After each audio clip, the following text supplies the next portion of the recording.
कुल्लू जिला मुख्यालय bar association Kullu के जनरल हाउस में सर्वसम्मति से दूसरी बार भी नवनीत भारद्वाज को अध्यक्ष की कमान सौंपी गई है। बार एसोसिएशन के सदस्यों ने पिछली कार्यकारिणी को आगामी 1 वर्ष के लिए कार्यभार सौंप दिया गया है। बार एसोसिएशन कुल्लू के नवनियुक्त अध्यक्ष नवनीत भारद्वाज ने कहा कि बार एसोसिएशन के लिए विभिन्न माध्यमों से 10 लाख रुपए की राशि इकट्ठा की गई है, जिसमें शिक्षा मंत्री गोविंद सिंह ठाकुर ने 8 लाख रुपए की राशि दी है और HPMC के उपाध्यक्ष राम सिंह ने 2 लाख की राशि भेंट की है। उन्होंने कहा कि बार एसोसिएशन के भवन की मरम्मत कार्य और इंफ्रास्ट्रक्चर बढ़ाने के लिए धनराशि खर्च की जाएगी। बिल्कुल, ये बहुत ही खुशी की बात है कि आज हमें दूसरी बार सेवा का मौका मिला है। इसके लिए मैं सबसे पहले तो अपनी जो पूरी टीम है इन सब का बहुत बहुत धन्यवाद और आभारी हूँ कि इन सब ने, क्योंकि मैं अकेले कुछ नहीं कर सकता हूँ, जब इन सब ने मेरे साथ सहयोग दिया, साथ दिया,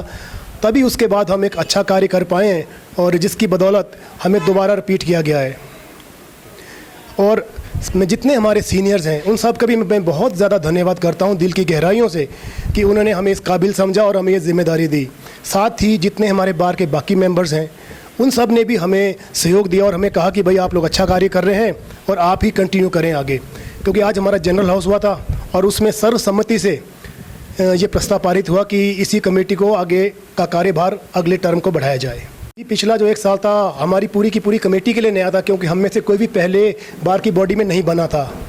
तो हम सारे के सारे फ्रेशर थे और हमें कुछ समय समझने में भी लग गया कि भाई कैसे काम करना है, क्या काम करना है। पर एक बार जब हमें समझ में आया तो एक अच्छी हमारी गति बनी काम की।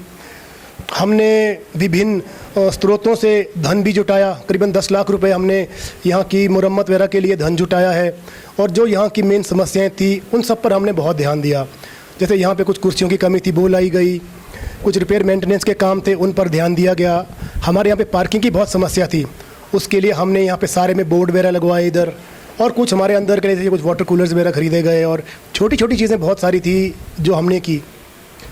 जी, जो हमने 10 लाख रुपए जुटाए हैं उसमें से 8 लाख रुपए हमें माननीय मंत्री श्री गोविंद सिंह ठाकुर जी ने दिए हैं और 2 लाख रुपए हमें APMC के जो हमारे वाइस चेयरमैन हैं राम सिंह जी, उन्होंने उपलब्ध कराए हैं।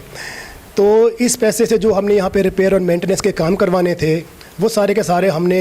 वो चिन्हित किए हैं और कमेटी की, क्योंकि जो एग्जीक्यूटिंग अथॉरिटी है वो म्यूनसिपल कमेटी है, तो म्यूनसिपल कमेटी की जेई यहाँ पर आए थे, उन्होंने उन सारे कामों का ब्यौरा लिया कि भाई ये काम इधर होने वाले हैं और अब उन सारे कामों का टेंडर लगा दिया गया है और कुछ ही दिनों में यहाँ पर काम भी शुरू हो जाएगा। हमारे पास इस वक्त 499 लोग ऑलरेडी हैं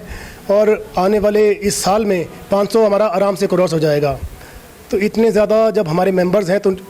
ये अंडरस्टूड है कि भाई प्रॉब्लम वही रहेगी, चेंबर्स की प्रॉब्लम रहेगी। तो हमने जैसे कि जो हमारी जेल वाली बिल्डिंग जो अभी खाली हुई है उसके लिए भी हमने हाई कोर्ट को लिख के दिया है। हाई कोर्ट से हमारी एडमिनिस्ट्रेटिव जज वो यहाँ पर आई थी ज्योत्सना रहवाल जी, उन्हें मैं पर्सनली वहाँ दिखाने ले गए थे कि जी अभी ये खाली हो चुकी है तो ये लैंड हमारे नाम ट्रांसफ़र की जाए। यदि वो लैंड हमारे नाम ट्रांसफ़र हो जाती है तो काफ़ी वो 18 बिस्वे के करीब वो एरिया है, तो वहाँ पर 1 मंजिल हम पार्किंग, 1 मंजिल उधर हमारा कॉन्फ्रेंस हॉल और ऊपर की 2 मंजिल में चेंबर्स बन जाएंगे, जिससे एग्जिस्टिंग और जो आने वाले हमारे अधिवक्ता हैं उन्हीं के लिए थोड़ी सहूलियत हो जाएगी।